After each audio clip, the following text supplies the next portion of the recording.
यो संसारमा कुनै कुरा पनि नयाँ छैन, कुनै कुरा पनि नयाँ अवस्थामा बस्दैन, त्यो पुरानो भइहाल्छ।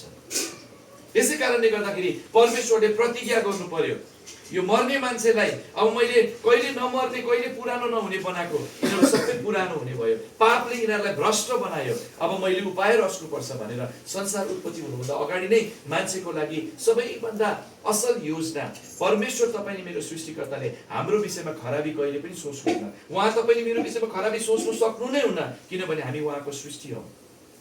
पापले गर्दाखेरि हामी परमेश्वरदेखि टाढो भयौँ, पापले हामीलाई परमेश्वरदेखि छुट्टाइदियो, अलग बनाइदियो। त्यसकारणले गर्दा मृत्यु भनेको नै परमेश्वरबाट अलग हुनु भनेको। आत्मा जो परमेश्वरले बनाउनु भयो, उहाँसँग सम्बन्ध राखेर उहाँसँगको सम्बन्धलाई उपभोग गर्नु, अमर जीवनलाई, अनन्ततालाई परमेश्वरको साथमा हाम्रो आत्मिक जीवनलाई उपभोग गर्नु थियो।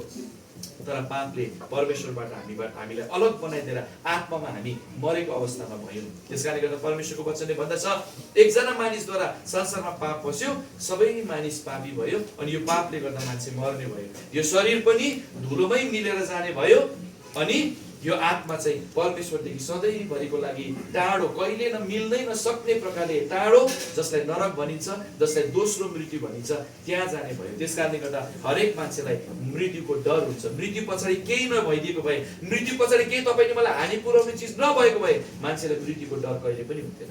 तर जबसम्म यो पुरानो हुँदै जाने शरीरमा यो आत्मा रहन्छ, तबसम्म मान्छेलाई के छ? आशा छ। के को आशा? अनन्त जीवनको आशा।